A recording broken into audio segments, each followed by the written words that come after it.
Good afternoon sa ating mga viewers. Ngayon may ginagawa tayong 2002. I'm not sure kung 2002 or 2005 Hyundai Getz.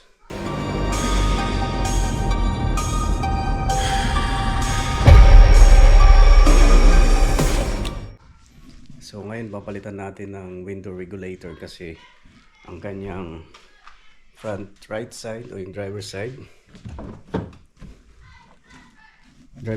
window regulator niya is hindi na nagana. Nagkabuhol-buhol na yung kanyang kable. So ayan, kung maririnig ninyo,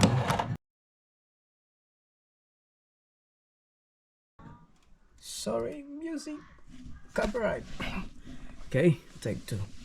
So kung maririnig ninyo, ayan, meron siyang power and ground, meron siyang supply na gana yung ating electrical. Papalitan natin ng window regulator kasama ng motor. So first thing first, kailangan natin tanggalin yung door pad o yung kanyang trim. So ito, door panel.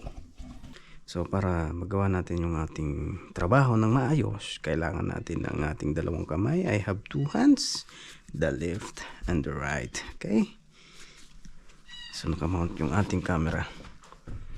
So medyo madilim tayo, kailangan natin ng ilaw. It's just this one. So yeah, we're going to mount it here para meron lang tayong liwanag sa dilim. So ayun, sana nakukuha ng malinaw yung ng camera yung ating ginagawa. So ang mga gamit natin dito is Phillips screwdriver. Ito, Phillips screwdriver. Tapos ratchet, extension, 10mm socket, clip remover, and then yung ating power tools. Pero okay lang kung wala. Ito, gadget.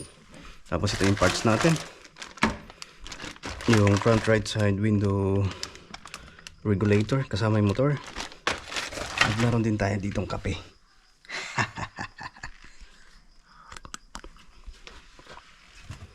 Time to relax, yun na. So okay, umpisa na natin yung trabaho. Tanggalin natin muna itong mga hindi kailangan. So mayroon dito sa may door handle, may isang screw dyan, Phillips screw,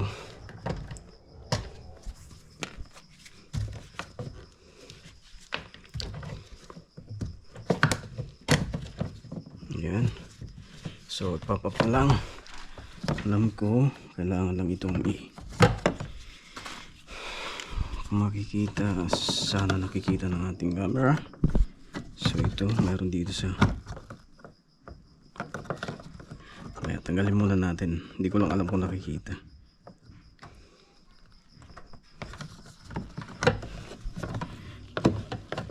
So ayun, ayan, nakakabit siya sa kanyang cable taas. Try lang natin pataas. Yes sir. So ganito guys. So ito nakakabit sa kanya dito. Ayan. May isa pa. So ayan. So bali dalawa. So ito naka-clip dito. Naka-clip. Tapos ito isa dito.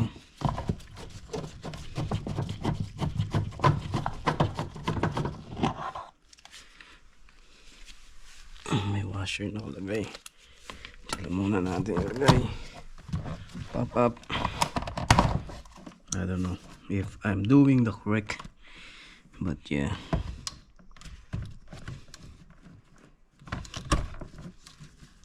Tanggalin natin ang connector, dalawa. Medyo basag-basag na to. So medyo kadurog-durog na. Dati na yan.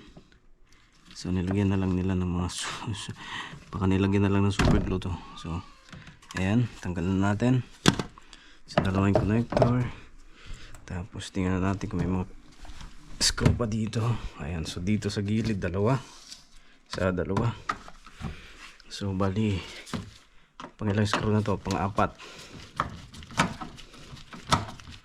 Itong dalawa, bali apat na.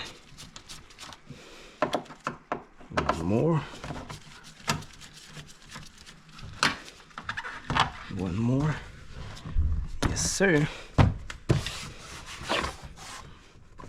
Wala na. Okay, dahan-dahan lang kasi natama doon sa ating robasu. Ito, meron pa dito sa gilid, isa dyan.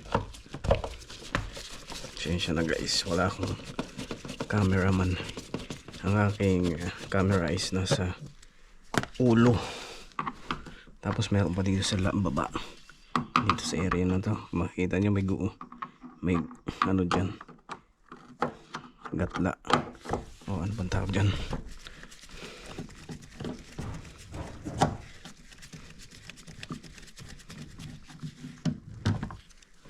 Yun. So pwede na natin tanggalin. So pagtanggal nito ay oops, ano to, sabon. Yeah baby, yeah. So ang pagtanggal nito hindi patak taas. Yan. Tapos tanggal din to yung speaker. Yan. So clip, hatak, pahatak, tapos angat. Kasi naka-insert yan, dalawang tab dito yan. Alright. So pwede nating ilagay lang muna dyan. Ayan na, may mahaba lang mga wire. Tapos iangat natin to, ganyan. Wala kayong masabi. So ito yung mga clip natin. May clip pa dyan pero mga nawawala na. Titingnan natin mamaya kung mayroon tayong spare para malagyan natin. So ito, kung makikita nyo, ang kanyang kable is pinutol na at nilagay dito. Yan, inano lang yan. Oops, kinawit lang yan dito. Ayan, sa tinornilyo. So ngayon pwede na natin malaglag yan. Ayan, nakikita nyo yung salamin mga baba.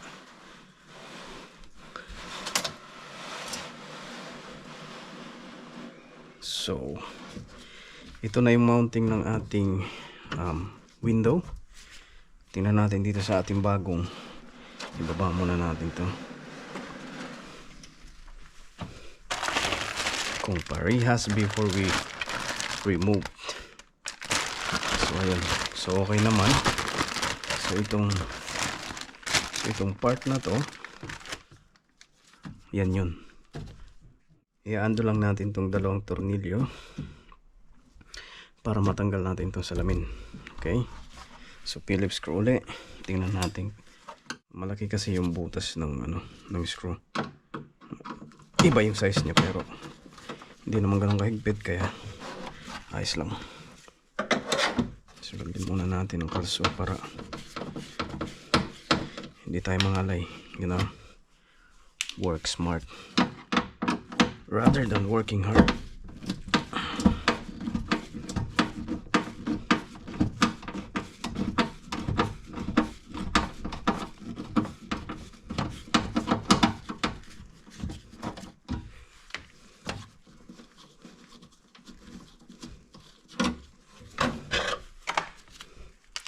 So ito pwede na natin iangat. Kaso nga lang kailangan natin ng tape. So yun ang wala ako. Kukuha muna tayo ng tape. So ito na yung ating tape. Actually ang dapat dito is yung masking tape, hindi yung packaging tape.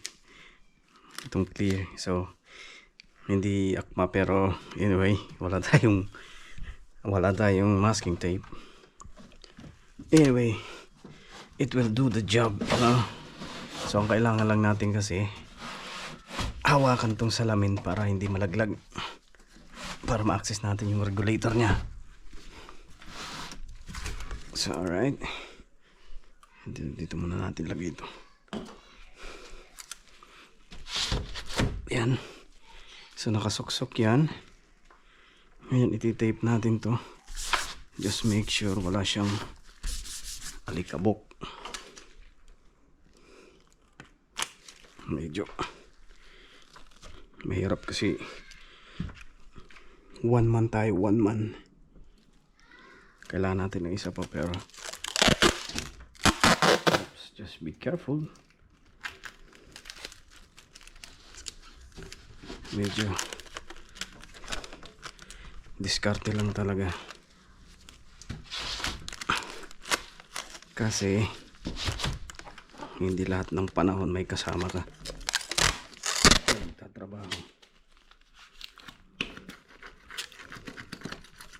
kaya ako always know how to work alone. Well, I'm not saying na kailangan mo maging Superman, but may mga instances na wala kang kasama, so kailangan madiskarte ka.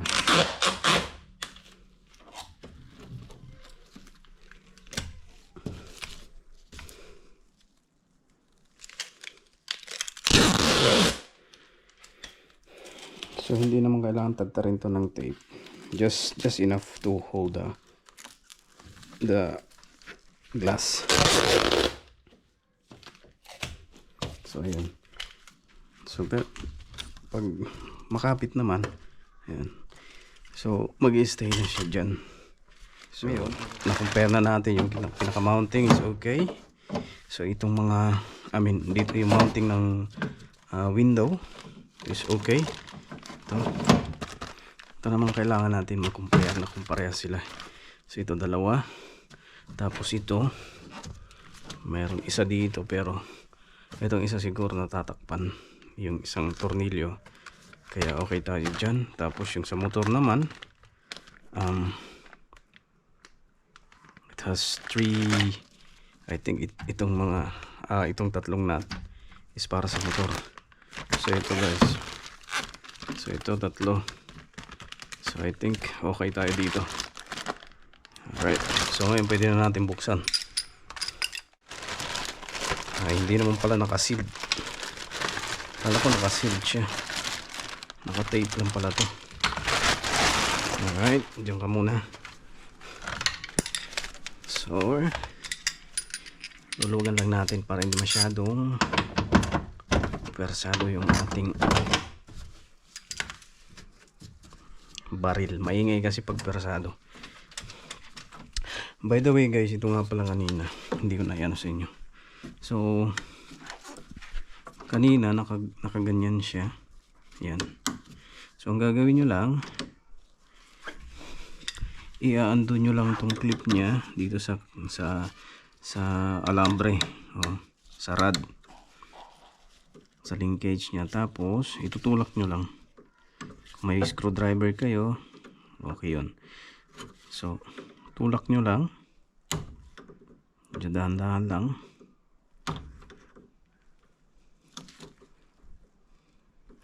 Medyo mahirap.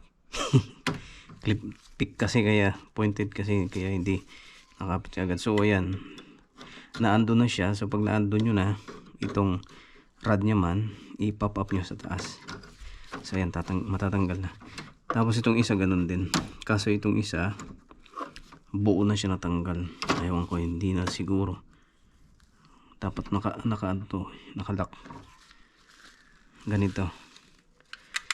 Ganyan na yung natanggal. So anyway, so much for that. So kung mapapansin nyo, nakatakip tong kanyang aftermarket central lock. So tatanggalin muna natin yung mounting nito. Ito lang naman yun. So itong screw,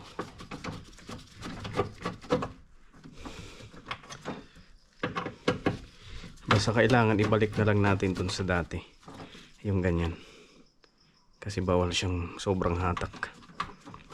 sobrang loose naman kasi baka magbago yung ano niya.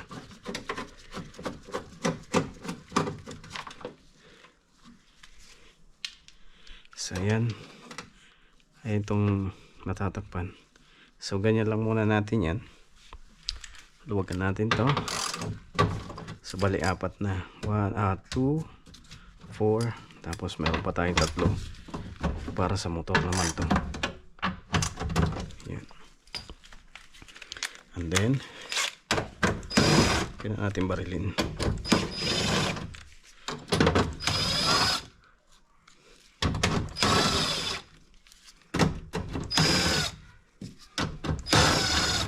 Then so bago natin final, higop muna tayo ng kape.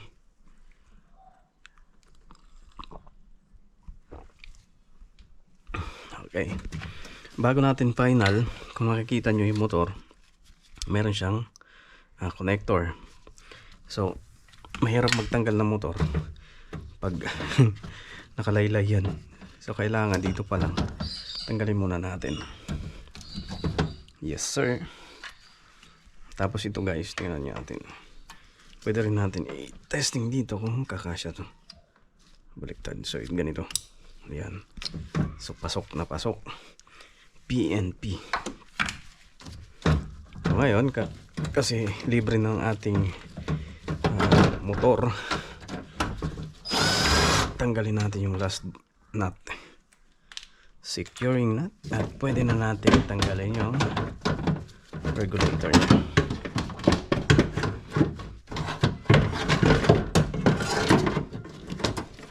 So medyo sumasabit yan. So sumasabit yan sa may salamin. Kailangan natin tingnan. So may mounting ng ano, ng salamin, pero ayan, kunting hilot lumabas siya. So ito, kumpara natin. So ito kaganyan, ito yung nagkabuhol-buhol dyan dito sa may motor. Ayan. So ayan, normal to kasi katagalan talagang kagagamit yung lubrication nito, yung grasa natatanggal na.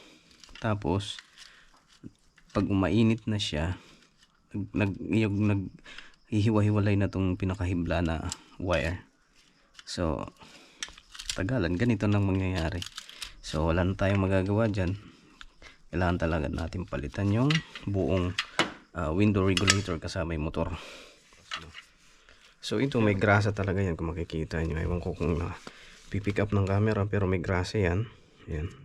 Kasi dapat may lubrication sa mga rails nya, especially dito sa mga plastic. Yan. Dito. So okay. So bago natin ikabit dyan, testing muna natin nasa labas. So ikabit lang natin yung kanyang connector.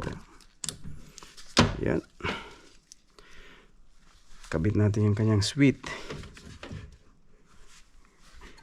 My hands is so greasy, my goodness. So asan ko ito? So ikabit lang natin tong kanyang window switch. Yeah. Tapos ignition on. Tapos ito titingnan natin kasi ito yung nagdadala ng bintana, ng salamin, no? Ng window glass. Ha! It's a copyright, mate. Sorry. So makikita natin tataas bababa yan. So ayan, nakikita nyo pababa, ayan pataas. So alright. So ang gagawin natin, kasi ito nasa taas, hindi natin makakabit doon. Kailangan ilagay natin dito ito. So probably dito mismatch. Oops. So ganyan. So okay na tayo dyan.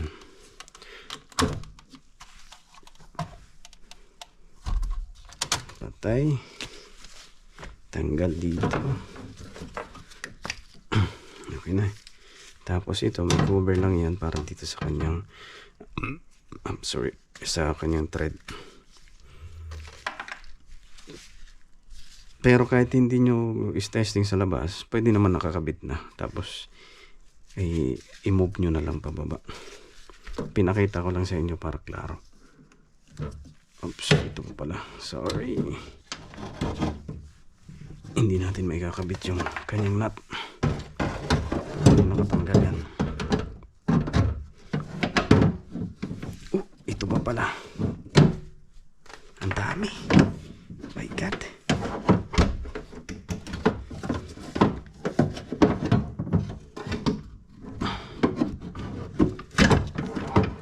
So yun, medyo laruin nyo lang para pumasok siya. Kailangan talaga ng konting hilot-hilot. Hindi siya kaagad papasok ng dire-diretso. Kailangan medyo anahin nyo muna. So dito tingnan lang natin kung hindi siya tumama. Yan. So okay naman to. Alright. So okay na yung mounting natin, yung atin na lang motor. So tingnan natin. I think ayan, medyo tumama yung kable niya doon sa salamin, kaya medyo mahirap i-manage yung motor. So yan, kabit na natin. So ayan, medyo nag-align na siya. Madali na natin na ikabit yung motor, yung ganyang mounting bolts. Diyan to, just don't forget to hook this one. So ang ginagawa ko, slightly hindi ko muna hinigpitan yan. Pinapaano ko lang, pinapakapit ko lang. Ayan. So ngayon okay na tayo dyan, ibababa ko na to. Tapos ilalagay natin yung tornilyo dito sa kanyang mounting. Alright, so handa muna natin yung kanyang tornels, yung kanyang screw. Dapat yung tanggalin ito. Yes sir. So mamaya lilinisan na lang natin yan. So itapat nyo lang. Ayan, may stopper naman to, kaya hihinto na yan pag nakikabit na siya. Hihinto na yan pag tumapat na doon sa butas.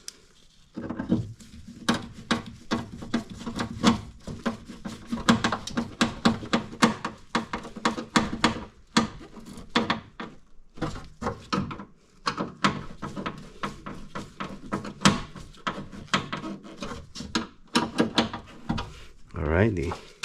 So naikabit na natin yung connector ng motor. Ito, bali ang gagawin natin. So bali itong mga to, maluwag muna yan. Yan.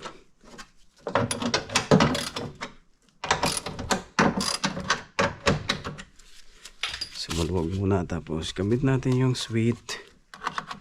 Yung switch nya, ignition on. Ilapat natin itong salamin sa kanyang railings. Kailangan flat na flat. So ayan. So dapat flat. Ngayon,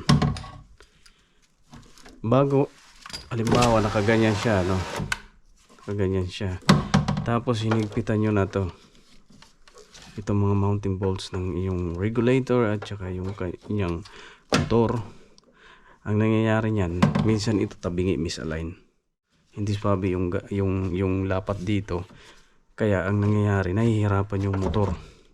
So, hindi magtatagal yung motor mo, masisira to. Okay? Kaya ang gagawin natin, para align na align talaga siya, lapat na lapat. Kaya nakaluwag muna to. Tapos, ayan. So, yun ang lapat niya. Ngayon, saka nyo hihigpitan.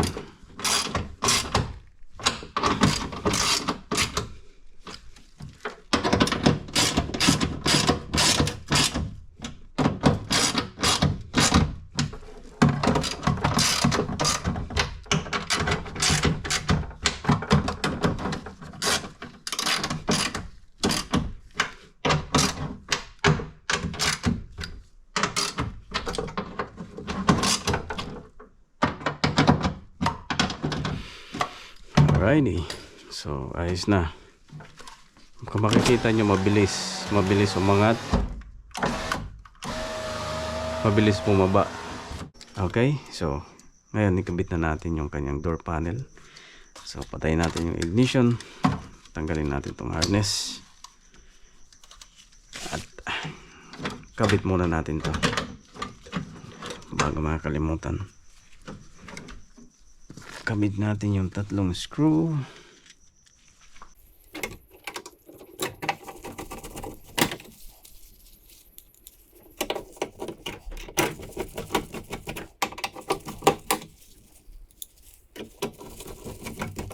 Alright.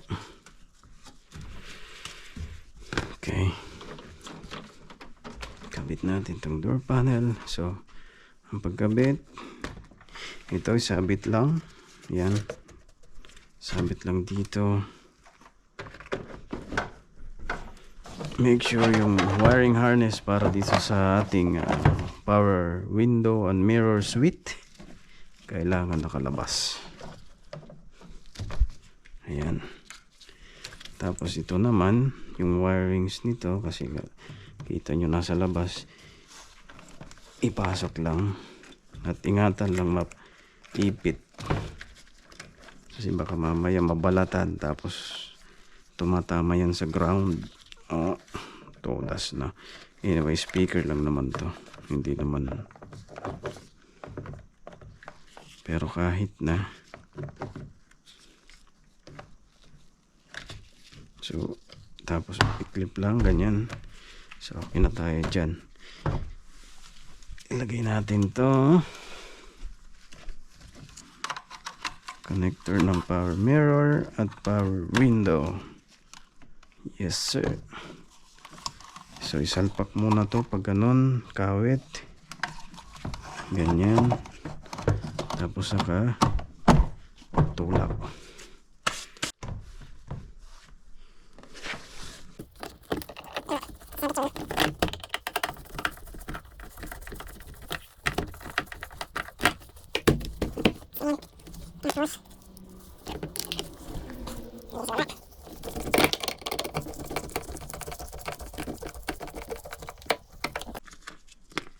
Sorry.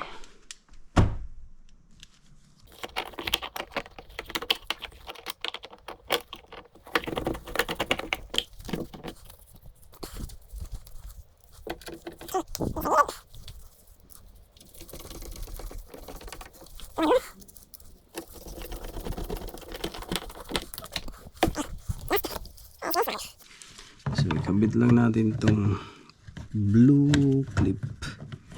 So, medyo tricky lang. Pero kailangan hatakin niya siya. Yan. Tapos itong kanyang rod. Actually guys, marami akong gamit doon pero ayos lang. Yung pick. Pero kaya naman natin ikabit pero medyo tricky lang. Kaya oops. Siguro unahin muna natin ito para yan. So pasensya na, hindi ko maipakita kasi medyo madilim. Tapos inuna ko yung nasa taas, ngayon naman sa baba naman yung kulay blue kasi natanggal. So ayan, kabit na natin. Ipapasok ganyan, tapos patras. Yan, tapos yan, nakasecure na siya. Lalagyan na natin ng kanyang screw.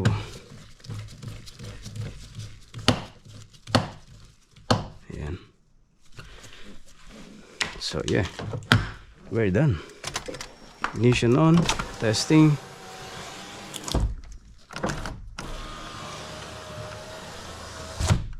Alright. Kailangan na lang natin ay linisan kasi madumi. Panlinis natin sa salamin. Wipey.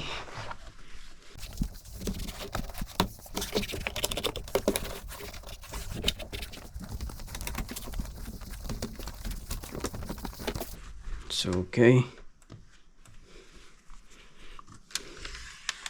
So, we're done. So, okay na.